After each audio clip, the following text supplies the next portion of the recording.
Bom dia.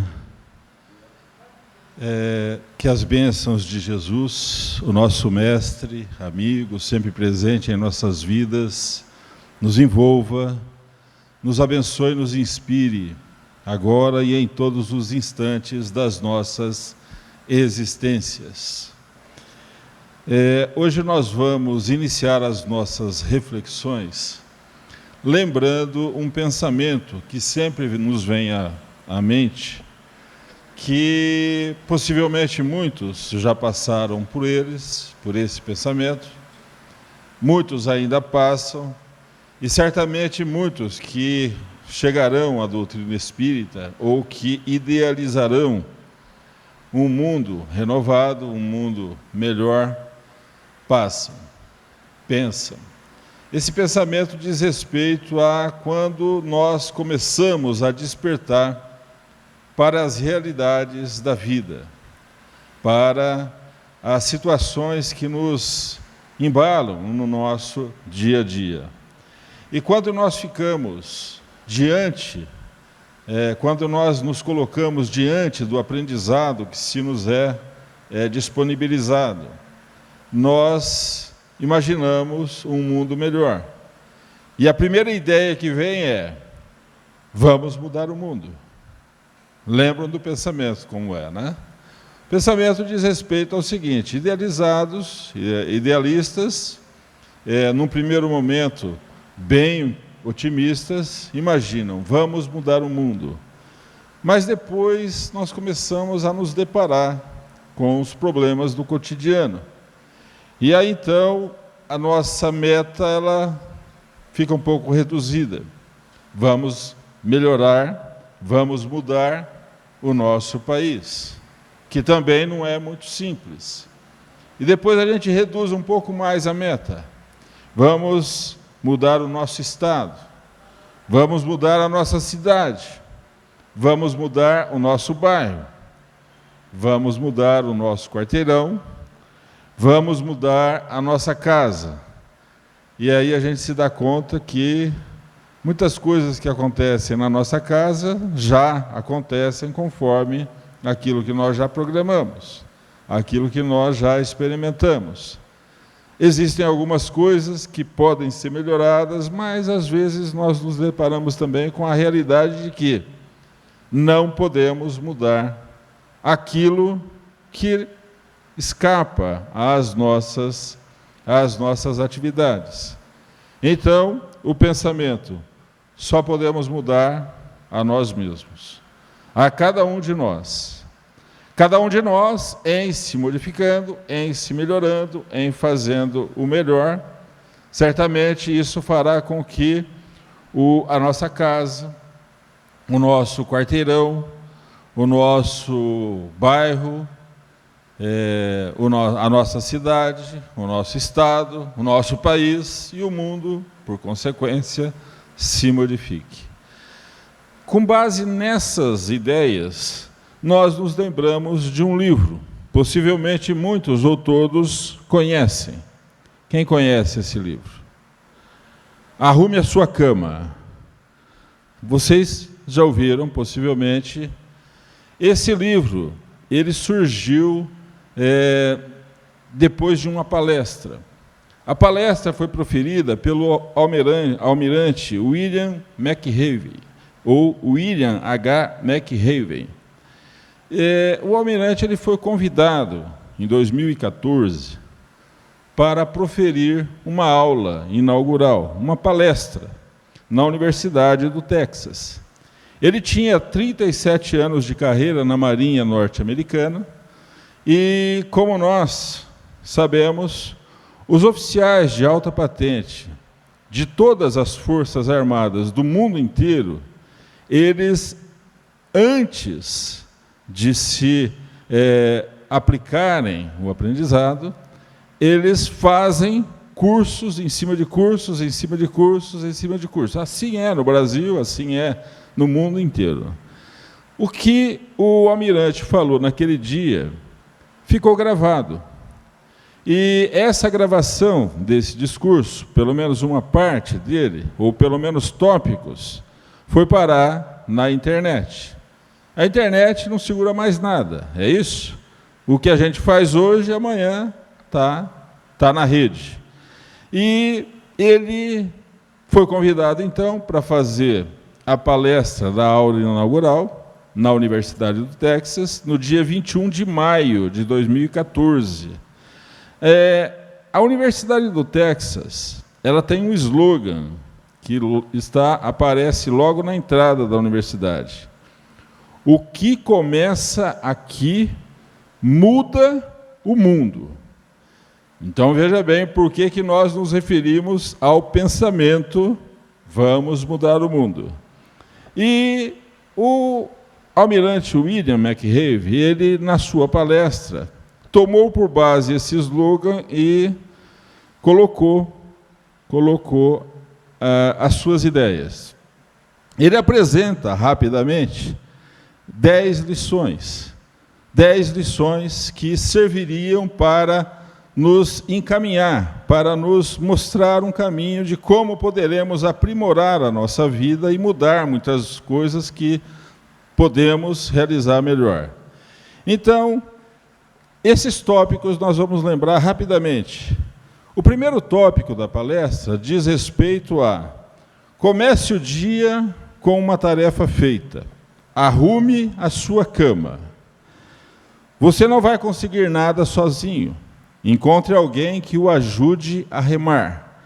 Em cada um desses tópicos, ele contava o porquê desses tópicos. Depois, quem conhece vai lembrar, quem não conhece terá a oportunidade, se quiser, mais adiante, dar uma olhadinha. O que importa é o tamanho do coração. Pense nisso ao avaliar as pessoas. A vida não é justa. Siga em frente. Deixe de ser injustiçado. O fracasso pode nos tornar mais fortes. Não tenha medo do circo. O que era o circo? O circo era algo que os instrutores, os oficiais instrutores da escola, em Coronado, nos Estados Unidos, estabeleciam como um tipo num primeiro momento, era tido como um tipo de castigo. Determinadas atividades, dependendo do desempenho, os últimos colocados eram inscritos para ficar ou para trabalhar no circo. O circo eram 2 horas a mais de atividade por dia. Ao final do dia, todo mundo ia para os alojamentos, e aqueles que tinham ou que estavam relacionados para o circo, eles continuavam por mais 2 horas. O almirante McRae, ele foi inscrito para as atividades do circo porque ele foi insatisfatória a sua atuação numa atividade. E o instrutor, quando assim o alertou, disse: você envergonha essa equipe, a equipe toda de formandos. E quando ele terminou o circo, o trabalho do circo, ou o ciclo do circo, o mesmo instrutor disse: você envergonha essa equipe. Mas as razões eram diferentes. A primeira é porque o seu resultado, a sua atuação tinha sido insatisfatória. Quando ele se formou, ou quando estava próximo de se formar e completou o circo, a mesma frase, você envergonha essa turma, dizia respeito a todos foram insatisfatórios perto do que eles realizaram. Ele e o colega, ele e o amigo de dupla. Então, são coisas, são tópicos que nos ajudam, que nos trazem uma ideia do que é a nossa vida. Eu confesso que quando eu li este livro, em cada tópico, em cada situação, eu fazia um paralelo com o que nós aprendemos na doutrina espírita. Nós que somos aprendizes. Ele diz mais ou menos o seguinte: enfrente os tiranos, não fuja dos tubarões, era um treinamento que tinha, dê o melhor dos momentos mais sombrios, comece a cantar quando tudo estiver aparentemente perdido, quando estiver enfiado na lama até o pescoço, e nunca, jamais desista. À luz da doutrina espírita, quando eu lia e depois estudava este livro, eu comecei a lembrar do trabalho de Kardec. Allan Kardec, o codificador da doutrina espírita, trouxe para nós ideias, trouxe para nós instruções que os benfeitores espirituais, no momento aprazado, trouxeram para a humanidade terrena. E nos apresenta a doutrina espírita. E na doutrina espírita nós vamos encontrar o Livro dos Espíritos. E no Livro dos Espíritos, na parte 3, ou no livro 3º, nós vamos ser apresentados, ou Allan Kardec se nos apresenta, as leis morais. Para fins didáticos, as leis morais, elas são subdivididas em 10 leis, ou 10 tópicos, para que nós estudamos, para que nós tenhamos facilidade no tocante aos assuntos determinados. Mas a lei divina é uma só. À luz desses ensinamentos e de tudo o que nós aprendemos na doutrina espírita, com o que nos apresenta o almirante McRaven, nós começamos a imaginar alguns tópicos. Por exemplo, na doutrina espírita, na parte 3, nas leis morais, nas questões número 674 e seguintes, quando Allan Kardec aborda o tema, a lei do trabalho, uma das subdivisões para fins didáticos, Allan Kardec fala sob a orientação e as instruções dos benfeitores espirituais, da necessidade do trabalho.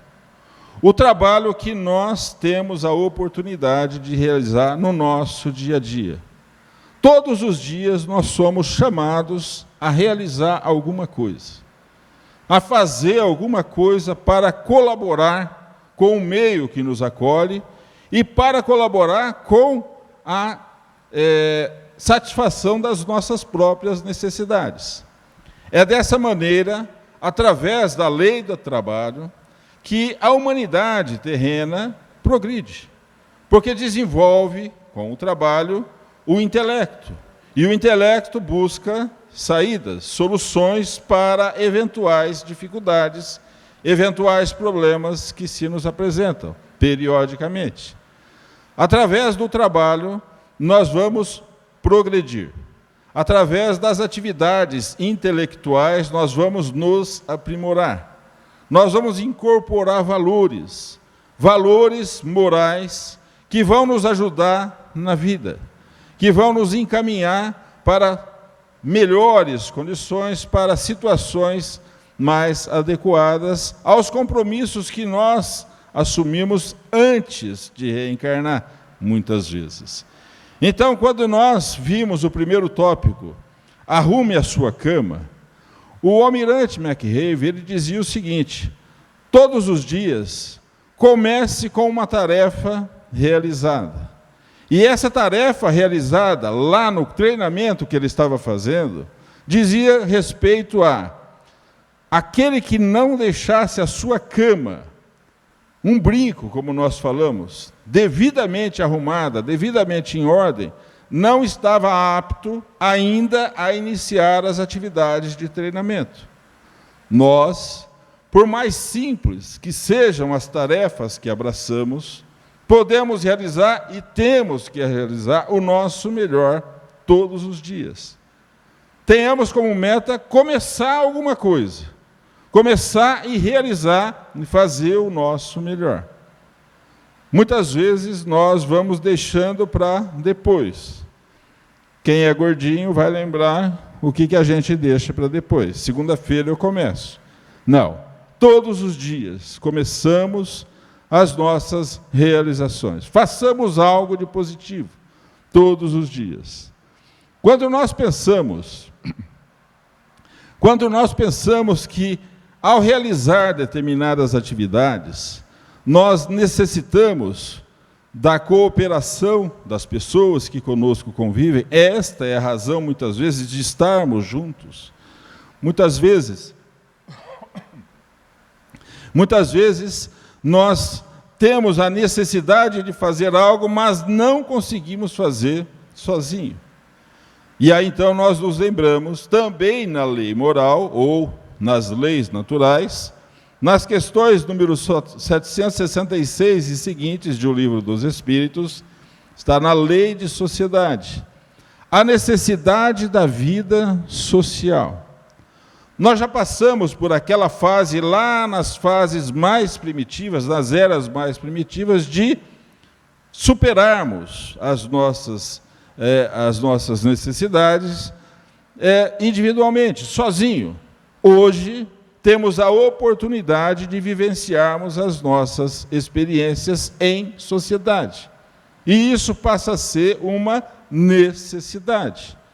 E essa necessidade tem uma finalidade: fazer com que todo o conjunto dos irmãos que caminhamos juntos no mesmo ambiente progridamos, realizemos. Então, todas as vezes que nos deparamos com alguma possibilidade de trabalho, tenhamos em mente, se possível, vamos colaborar, participar e chamarmos à colaboração aqueles que conosco caminham. Lembramos do tópico do almirante McRaven, onde ele fala que, num dos treinamentos, num dos tópicos do treinamento, eles iam com um barco inflável para cima e para baixo. Onde eles iam, eles tinham que levar aquele barco. Só que era um barco de aproximadamente 10 metros. Era um barco muito grande, leve, mas muito grande. Então necessitavam de pelo menos mais uma pessoa na equipe. E ele usa esse tópico: nós não estamos sozinhos. Encontre alguém para remar. Ou, afirmamos nós, diante dos ensinamentos da doutrina espírita, ajudemos alguém a remar. Porque é isso que nos dá também a paz de consciência, a nossa realização em favor do meio daqueles que conosco caminham. Quando nós pensamos nas pessoas que conosco caminham, nos irmãos que caminham conosco, nas nossas atividades do dia a dia, muitas vezes nós olhamos e pré-julgamos. Olhamos, pré-julgamos, e muitas vezes este pré-julgamento tem uma razão de ser. Em algum momento no passado, nesta ou em outras existências, já convivíamos com aquela pessoa a que estamos nos referindo, a que pré-julgamos, e em algum momento nos desentendemos. É natural que tenhamos aí uma certa, não vamos dizer repulsa, mas uma certa, uma questão de afinidade. A afinidade não se faz presente. Então, até para nos conservarmos, muitas vezes nós mantemos uma certa posição de distância. Não é esse o termo, mas uma certa reserva. Pois bem, esse pré-julgamento, muitas vezes, ele se depara, como nós aprendemos na doutrina espírita, com um outro ensinamento de Jesus. Allan Kardec, o codificador da doutrina espírita, nos fala no Evangelho segundo o Espiritismo, no tema Bem-aventurados os misericordiosos, e ele lá no capítulo 10, quando ele fala dos misericordiosos, num dos tópicos ele diz: não julgueis para não serdes julgados. Muitas vezes nós não conhecemos o que as pessoas, o que os nossos irmãos, o que as pessoas mais distantes ou mais próximas passam para chegarem ao ponto em que chegaram. Muitas vezes nós olhamos, verificamos, constatamos, identificamos um equívoco, mas nós não sabemos a causa dali. Se nós conhecêssemos o conjunto das realizações por que passa aquela pessoa, que age por ora de forma equivocada, nós não teríamos ânimo para julgar, para analisar, para pré-conceituar qualquer situação, qualquer pessoa. Nós nos lembramos, neste capítulo, do Evangelho de João. Evangelho de João, capítulo 8, versículos 3 a 11. Quando ele fala daquela mulher que foi surpreendida em adultério.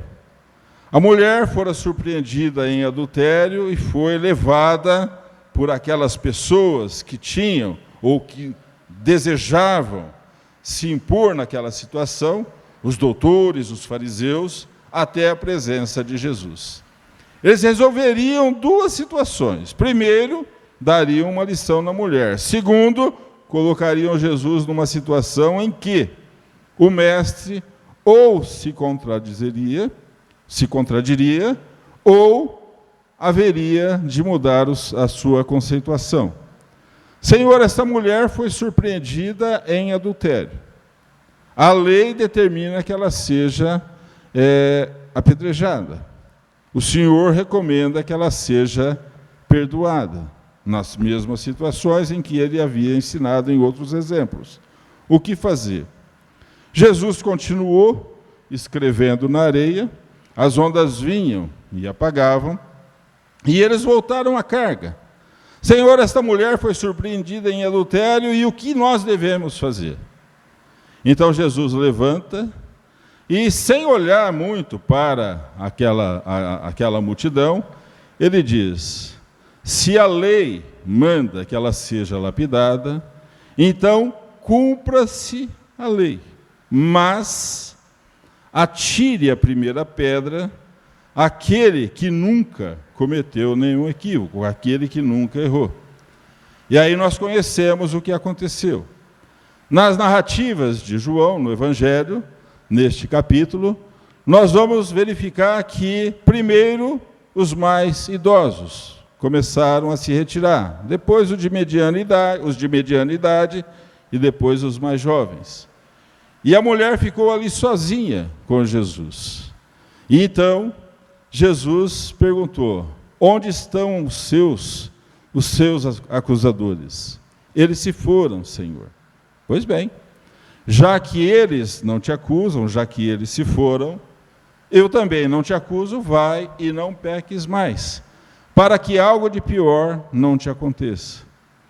Este ensinamento deve sempre estar presente nas nossas ações, porque nós julgamos, nós pré-julgamos, nós pré-conceituamos muitas situações. Voltando ao tópico do almirante, nós, naquela palestra, nós vamos verificar o seguinte: o que importa para nós agora, não o que já aconteceu no passado, mas o que importa agora, é o tamanho do coração daquele a quem analisamos, apesar de que não devemos julgar nunca, mas analisarmos, convivermos, vivenciarmos as nossas experiências.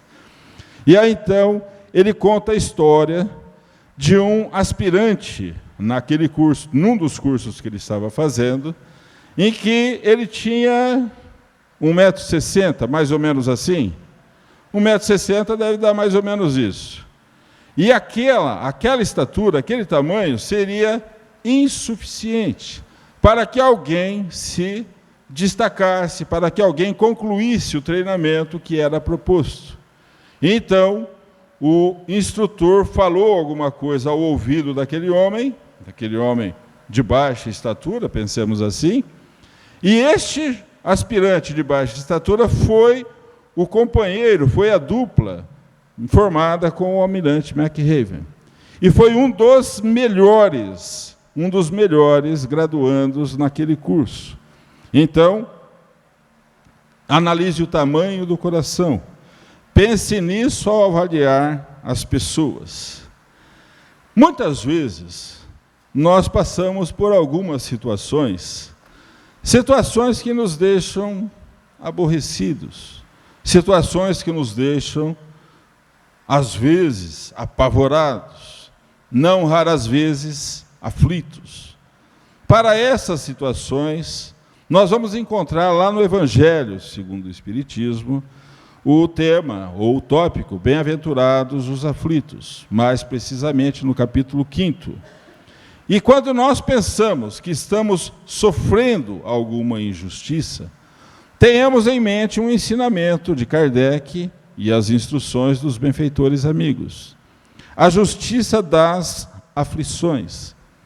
Todas as situações pelas quais nós passamos neste momento decorrem de atos, atitudes que nós realizamos no passado.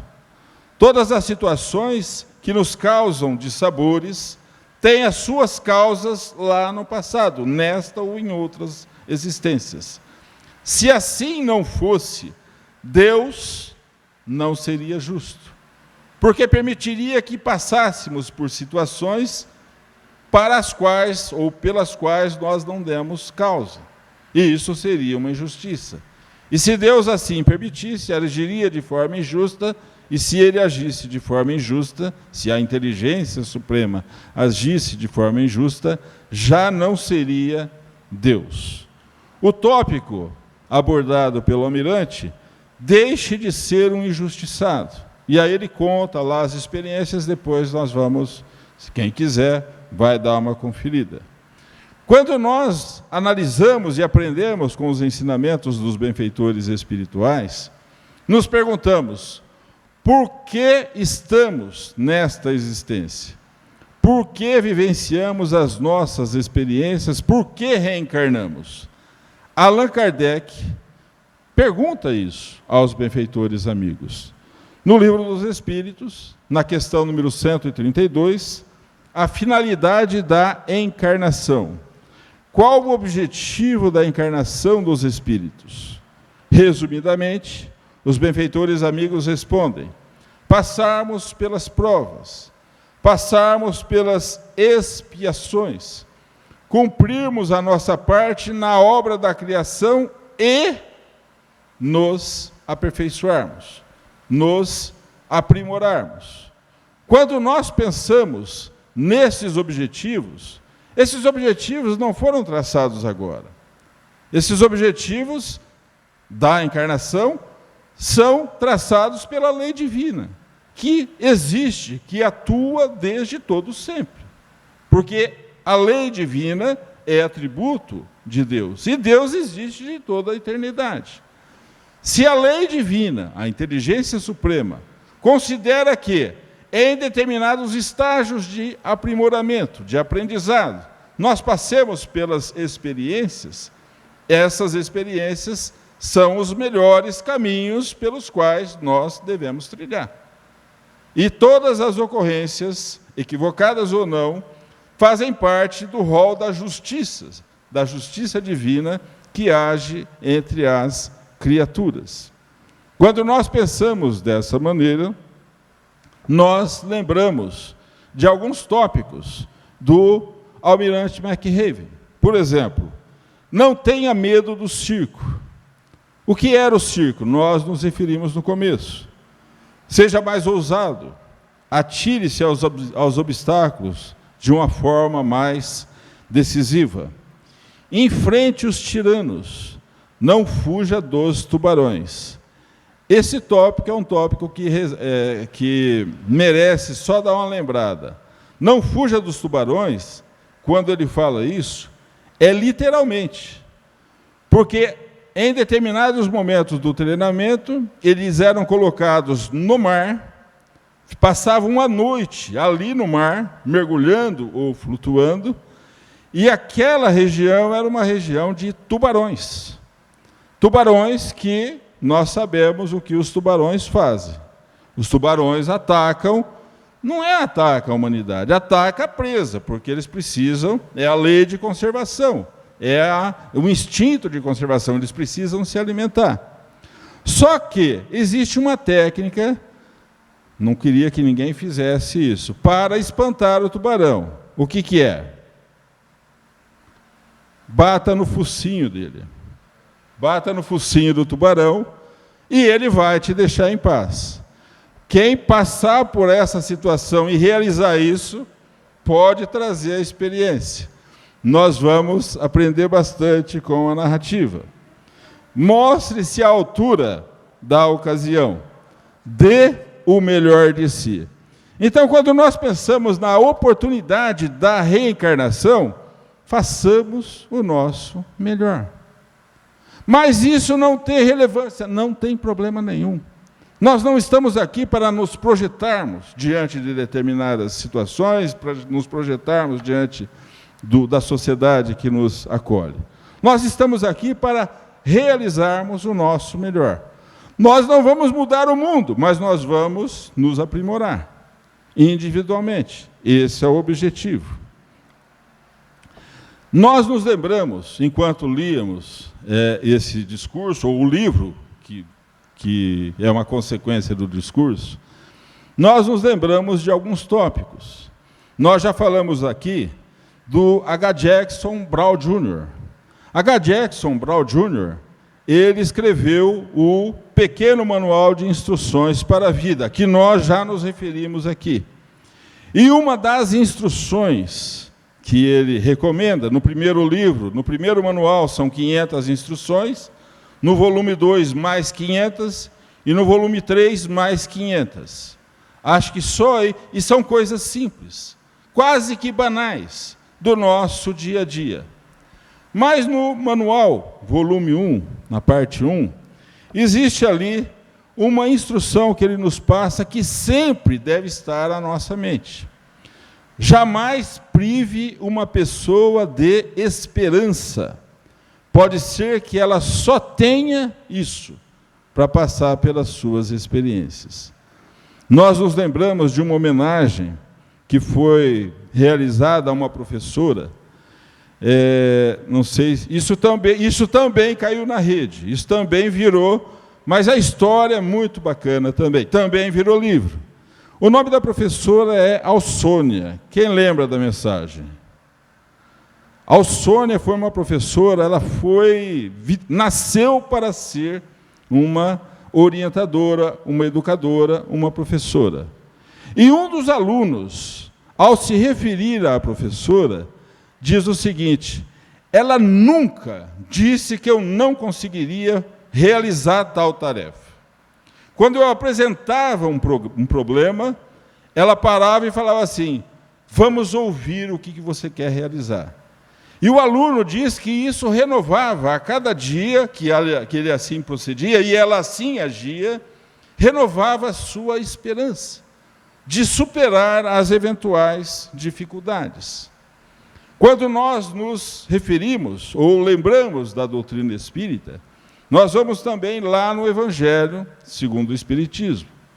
O Evangelho segundo o Espiritismo, no capítulo 19, Allan Kardec aborda a fé que transporta montanhas. Ali nós vamos encontrar, nas instruções dos Espíritos, uma mensagem do Espírito que se identifica como José, o Espírito protetor. E ele diz o seguinte: a fé é a mãe da esperança e da caridade. O que é a esperança? A esperança, na expectativa ou na perspectiva da doutrina espírita, ela é uma força inovadora que irrompe, mantém-se, cresce em nós, para que nós cumpramos os objetivos da encarnação. O que é que a doutrina espírita nos fala que é tão esperançoso, que renova a nossa esperança? Tudo o que a doutrina espírita fala serve para renovar a nossa esperança. Mas aqueles que ainda não conhecem em detalhes a doutrina espírita, nós nos referimos à vida depois da vida. Não há consolação maior do que essa. Não há esperança mais renovadora do que essa.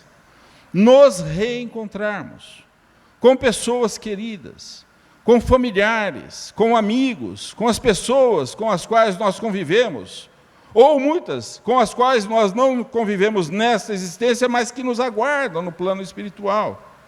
E o plano espiritual, a verdadeira vida, na definição de Kardec e os benfeitores espirituais, a verdadeira vida onde nós vamos continuar as nossas experiências e realizar o nosso aprimoramento para, talvez, se necessário, possivelmente é necessário, será necessário, no estágio em que nos encontramos, nos prepararmos para novas experiências.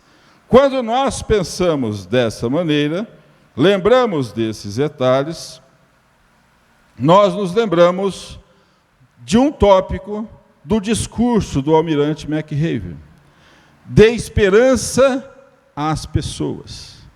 Em detalhes, ele conta o que acontece para que a esperança se estabeleça em determinado momento em que grupos e equipes estavam desanimadas. E aí, então, nós vamos voltar aos ensinamentos dos benfeitores espirituais. No Evangelho segundo o Espiritismo, novamente, mais uma vez, o Evangelho, nós vamos encontrar novamente no capítulo 5, ou no capítulo 5, bem-aventurados os aflitos. Nós vamos encontrar um tópico em que os benfeitores espirituais nos falam acerca do suicídio e da loucura. Muitas vezes nós nos deparamos com situações desesperadoras. Não vislumbramos saída. Não vislumbramos melhores situações. Não conseguimos encontrar saída para os nossos problemas. E neste momento, em alguns casos, aquele que passa por essa situação busca a saída desesperadora, a saída que é uma verdadeira tragédia, o próprio suicídio. Nós aprendemos com os benfeitores espirituais que o suicídio é falta grave. E aprendemos que o suicida sofre. Sofre não porque a situação que ele queria por fim, que era o sofrimento naquele momento, não termina, fica gravado ali, ele volta àquela situação reiteradamente, várias vezes, até que ele seja socorrido. O suicida, ele é socorrido em quanto tempo? Depende. Cada caso é um caso. Nós aprendemos isso com os benfeitores espirituais. Aprendemos que este sofrimento é uma realidade. Todos aqueles que põem fim à própria existência física passam por essa situação. O que nós poucas vezes analisamos é por que o suicida sofre. Por que aquela situação desesperadora permanece ainda nas atividades, na vivência, logo depois da desencarnação pelo suicídio. Quando nós encarnamos, nós somos um conjunto de realizações. Nós somos o espírito, princípio inteligente, correto? Nós temos o corpo físico, que é o nosso veículo de comunicação física. Nós temos o perispírito, que vai nos ligar ao corpo que nos acolhe. E nós somos envolvidos pelo princípio ou pela energia vital que é necessária à nossa experiência. Quando alguém põe termo a uma existência física antes do programado, o que acontece? Existe o espírito, existe o perispírito, existe a energia vital, mas não existe mais o corpo. E essa energia fica toda desorganizada, fica totalmente embaralhada. E é isso que faz com que o suicida sofra. Nas mesmas condições, diante das situações, façamos o nosso melhor. Primeiramente, paremos, nos lembremos de Deus, nos vigiemos e façamos o nosso melhor. Todas as vezes que pensarmos ou que conhecermos alguém que quer desistir, nesses dias ou nesses meses, infelizmente, nós nunca tínhamos presenciado. Presenciamos 3 situações em que as pessoas desistiram. Desistiram antes da hora. E todas as vezes que nos deparamos com essa situação, nós pensamos: que Deus o abençoe.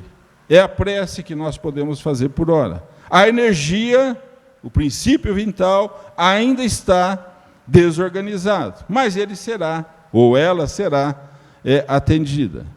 Quando nós pensamos nisso, nós nos lembramos de um tópico do discurso do almirante McRaven. Ele diz o seguinte: nunca, jamais desista. Nunca toque o sino. O sino o que era? O sino estava lá. Quem não aguentasse os rigores do treinamento ia lá, batia o sino, não era nenhum demérito, só que estava fora do treinamento. Então, nunca desistamos da vida. Para encerrarmos, nós vamos lembrar uma história que possivelmente muitos ou todos conhecem.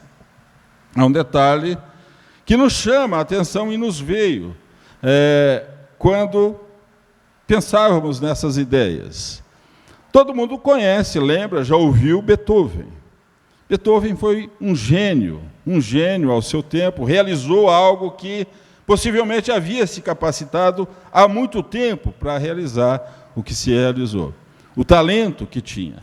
Ele passou a sua infância numa situação em que tinha muita carência afetiva. Ele não tinha a mãe, o pai era um descuidado e tratava ou maltratava o Beethoven,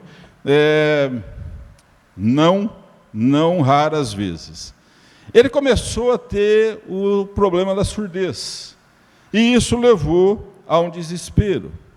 E, em determinado momento, uma ocorrência na Alemanha fez com que a depressão pela qual ele passava, que era uma depressão, vamos dizer assim, amena, não sei se isso tem cabimento nos estudos psicológicos, né? Mas uma depressão, ela começou a ficar mais presente. E aí, então, ele começou a pensar no suicídio. Ele pensou que aquela seria a saída para os seus problemas, as suas experiências. Foi neste momento, registra a história, que ele conheceu uma moça. E essa moça, ela era cega. Ela não via absolutamente nada, não conseguia enxergar absolutamente nada. E nasce ali a amizade entre os dois. Quem conhece a história vai lembrar o que aconteceu. Ele tem um novo ânimo para a vida. Ele tem um novo ânimo para aplicar o seu talento, para vivenciar as suas experiências. E, inspirado numa frase que a moça disse, ele compôs uma música. Uma música que é uma verdadeira obra. O mundo reconhece como uma verdadeira obra. Quando nós ouvimos a melodia inteira, nós ficamos emocionados. E ela disse o seguinte: eu daria tudo para enxergar uma noite de luar. E aí ele compôs o Sonata ao Luar. E retoma as suas atividades. Supera as suas dificuldades, a depressão, aquele momento difícil que ele vivia. O suicídio sai do parâmetro, não vai mais cometer o equívoco e continua as suas experiências, e nós vamos encontrar mais adiante uma composição que foi depois agregada à 9ª Sinfonia de Beethoven. Quando nós pensamos, vamos mudar o mundo? Não. Eu só posso modificar-me a mim mesmo. Tenhamos em mente que façamos o nosso melhor. O resultado é que vai aparecer mais adiante. Tenhamos isso em mente. Que o Mestre Jesus nos oriente sempre. Muita paz.